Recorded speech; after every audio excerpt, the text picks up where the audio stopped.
This is Pandora, my 1,000-gallon cloud rainforest vivarium, also connected to Orcadia, a giant treetop vivarium, and Hydromeda, a giant wetlands vivarium. These three connected tropical ecosystem worlds help me study and understand the workings of wild ecosystems, a personal biological project of mine that has already taught us so much about the natural world. With the spin of a randomizer wheel, our ecosystem has responded to various ecological events, from the addition of new animals, never before done, to Noah-like floods. But this week's challenge was an interesting one. Invasive species. So an invasive species is defined as a non-native species that causes or is likely to cause harm to the environment, economy, or human health. And since spinning the wheel, I've had to choose wisely which invasive species to introduce into our rainforest. After much thought, I've decided on these, one of the most invasive species the world has ever seen. But if my hunch is correct, our rainforest ecosystem will be able to handle their complete takeover.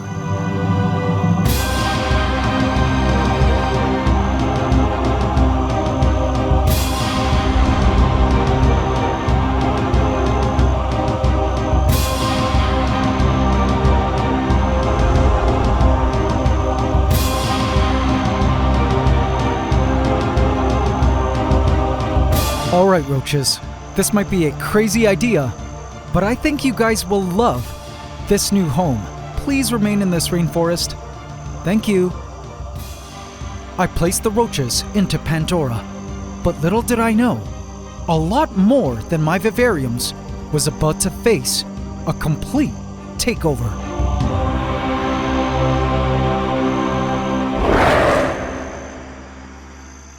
Please subscribe to my channel and hit the bell icon. Welcome to the AC family.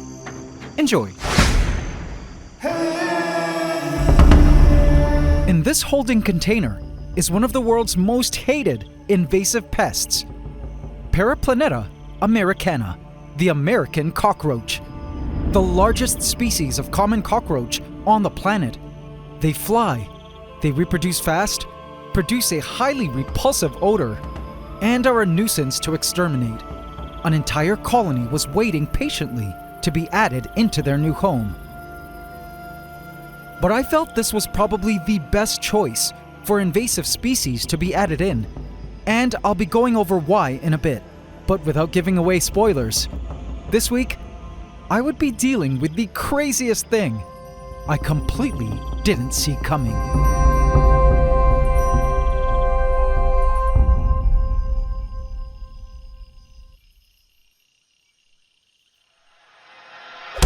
Hello? AC, buddy. It's Chad from... Can I just say I watch every episode of your show? Wow, thanks. So how's my girl Smog? Oh, Smaug? Yeah, I released her back in the wild. Oh, back you in did? Season 2. Sorry, I missed a couple episodes. Yeah. Hey, so I know you read my email.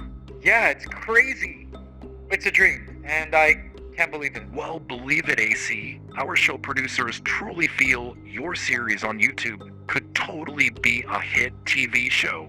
That's pretty awesome. Imagine millions of people all over the world watching your show and learning about biology and nature. That's honestly unreal. Alright, so our next step. Have you ever heard of a series Bible? Nope. What is that? Well, it's basically a large document from our show producers with all our ideas from show packaging, concept, and branding for a TV series. Oh, I see. I think you'll love it. I'll send that over right away and see what you and your team think. Sounds good? Oh, I don't have a team. It's just me and my nerdy project. Even better. Alright, chat soon, AC. By the way, I can't wait to see how big Godzilla gets in Pandora. That croc's massive. Oh yeah, he is. Ciao. Alright, bye.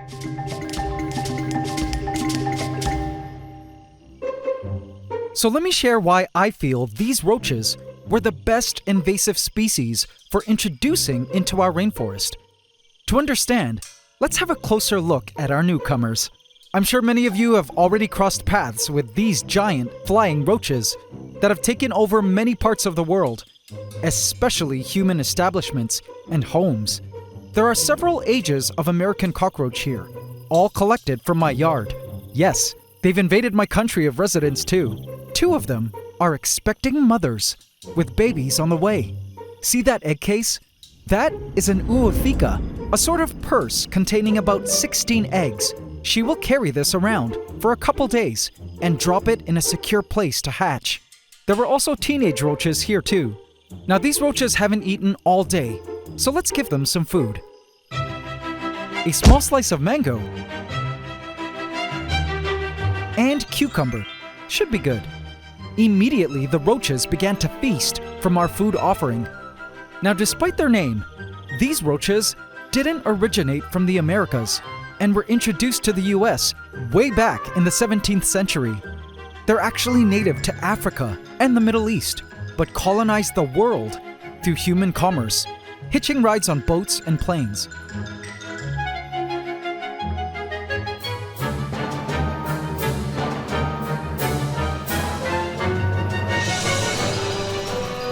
As mentioned before, these roaches were collected from my yard.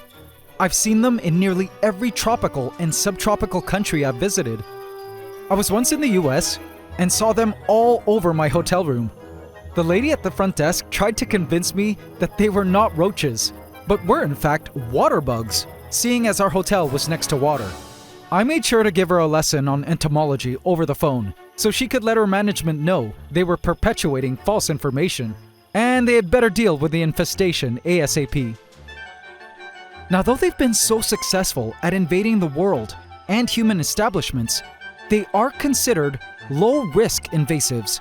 They've become part of many ecosystems at this point, like the huge cave I visited in Borneo, whose ecosystem clearly depended on their existence. But they still fall under the invasive category in many places, because they can pose certain health risks to humans, as they've been known to carry certain diseases, parasites, and salmonella, and also can potentially displace native cockroaches in an ecosystem. Now, going back to our rainforest ecosystem, we currently have 2 species of cockroaches living in our forest: Turkestan roaches and dubia roaches. We also tried introducing other roaches like metallic roaches and Madagascar hissing cockroaches in the past, but they went extinct in our forest long ago. Now, the Turkestan and dubia roaches were the species I decided to add way back when we first populated our vivarium, only because they were readily available, as they're popular feeder roaches bred in the pet trade. And if they ever happened to escape in my home, they wouldn't become a pest, simply because they're more adapted to living in forests than a dry and sterile home. But the thing is, in actuality, these 2 feeder roach species were not native to where I live. So in fact, they were the invasive species in our food chain.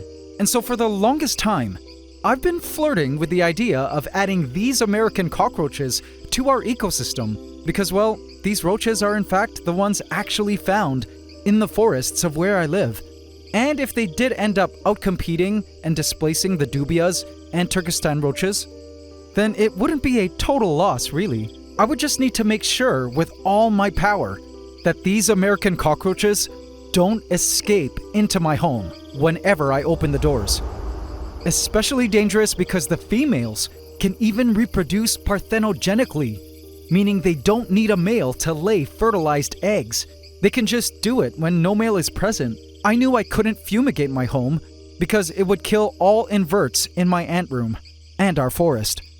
So I just had to be careful. That's all. I mean, what could go wrong, right? Anyway, after these roaches were done eating, I would be placing them into Pandora to begin the roach colonization takeover.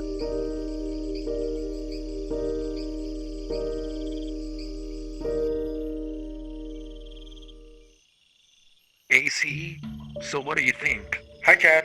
Yeah, the series Bible is over 200 pages. You guys have really been busy. Told you, we love your show. We got you covered. So I was reading over some of the document, and it said something about signing over rights and renaming the series? Oh, yeah, it's just something the network requires where we do slight rebranding and the Oh. network invests in creating a totally new show with new packaging and branding. Oh, I It see. will still be Pandora, of course. Yeah, I was wondering what Epic Food Chain was? Yeah, the producers just feel the name. The AntsCanada Ecosystem Vivarium Series is a bit of a mouthful, so we were hoping you'd be cool with the name Epic Food Chain, which we already trademarked. And we were thinking of highlighting, for example, lizards killing smaller creatures like crabs, and then other predators like a huge colony of army ants coming along and devouring the lizards scale by scale. Oh, well, I don't think army ants are native to where I live. Oh, we'll just ship them to your location. Don't worry, we have you covered.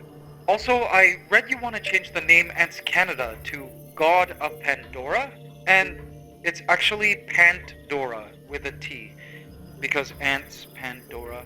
Well, we plan on starting a whole new YouTube channel for this series. I see. That's exciting. It is. So we're having a contract drawn as we speak, and I'll have our team send it to your team right Oh, away. you can send it to my email. I don't have a team. Well, you will now. Editors, social media marketers, directors, we have you covered. We can get the show on air as early as next year. You kept all your past raw footage, right? Yeah, I did. All your previous scripts. Yeah. Perfect. All the hard work is done then. Oh yeah, one last thing. Are you okay with us redubbing your voice? They were thinking someone who sounds more American. Oh. It was time to add in our roaches. I had faith that over the 2 years our ecosystem has had to develop, that it was robust and strong enough to handle the addition of our new roaches. Pandora, you got this.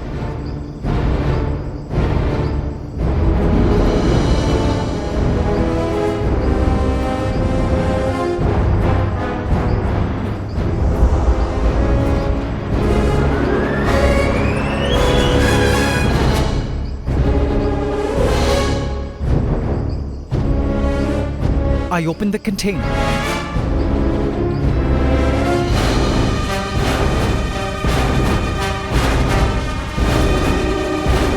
And placed the roaches onto the forest floor.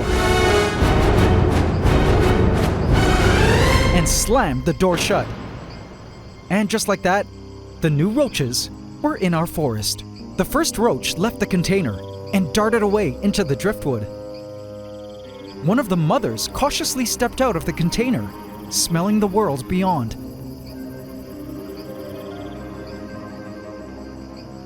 Whoopee! Shrieked the other roach, disappearing in some nearby foliage. She stepped onto the driftwood.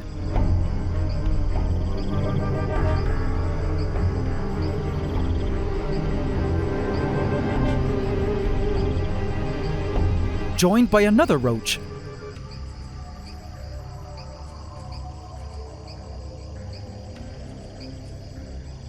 The majority still remained inside the container.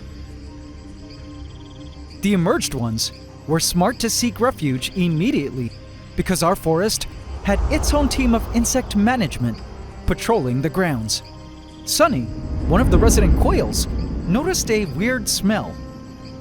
What is that awful stench? Oh, I see. Oh, dear. He moved away to continue on his quest for ground edibles. The roaches were in no rush to leave the safety of the container, while the emerged ones remained hidden, which was very wise. One of the youngsters darted for the driftwood, and in its excitement, darted out into the open to explore.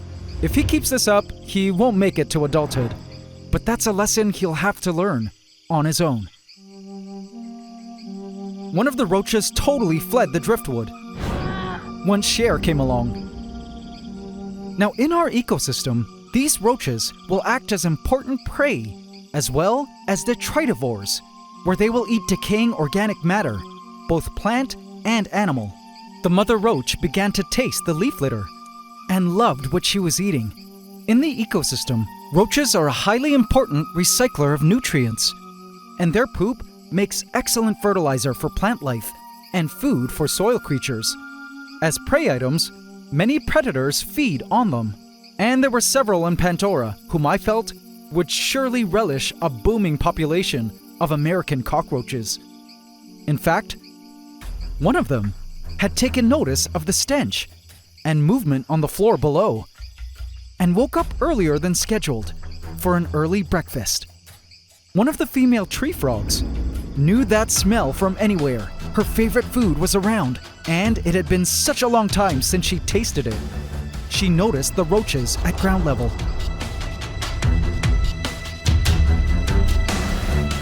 And when she was ready,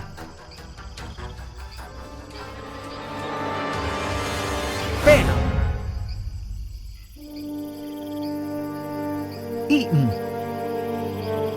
This female tree frog was the very first member of our forest to enjoy this new cockroach presence, which, though invasive, would be favored by many of the endemic animals currently residing in our forest, who do eat these roaches in the wild. I wasn't sure if she had eaten one of the mothers, but even if she did, chances are she expelled the ootheca before she was swallowed, so the babies could hatch and grow up as our first generation of American cockroach natives. As for the other mother, she was here and would later emerge safely to hide in the driftwood. These new giant roaches would now have to rely on their acute senses, hyper speed, great eyesight, fast reproduction cycles, and good old luck to survive the plethora of predators and insects that would relish them at any stage of their life. By night, the container was completely evacuated, and because their eyesight is so good, they refused to come out into the open while I was around. But I did see them congregating in the shadows. We'll just have to see how their integration into our rainforest changes things. But I had a feeling everything would be okay, and our rainforest ecosystem would be able to handle these world conquerors quite well. As you know, I'm very protective over our rainforest, and will continue to do everything in my power to make the tough choices to ensure our biological project and forest thrives for many years to come. AC, Guard of Pandora, creator of the hottest new nature series, Epic Food Chain. We've been waiting all week for you to send the agreement in. We really want to get the ball rolling here so we can get your show on air by 2026. Is everything okay on your end? Yes, Chad. I really have to thank you for everything. This is really such an opportunity of a lifetime. And I'm honored you guys believe in my show. AC, of course. We got you covered. But, after much thought, I decided I think I prefer to respectfully decline the offer. I think I prefer to just be on YouTube for now. Wait, are you sure? Think about the millions of fans watching your show on their TV sets. Hey, did you see how much the network is offering you for the rights? Would you be open to an online call with our CEO? No thanks. I think we have everything covered. Ciao, Chad.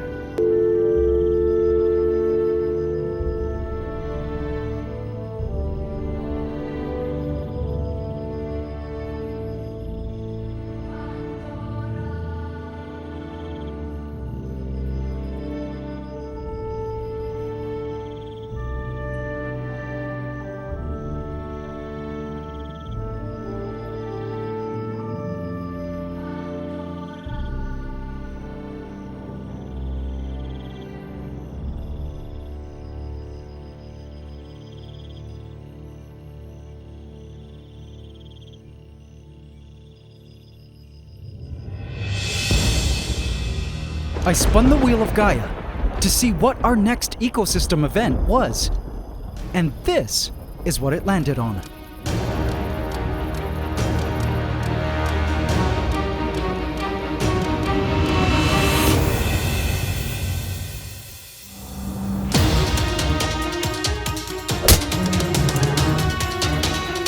Vote in my community tab to affect this story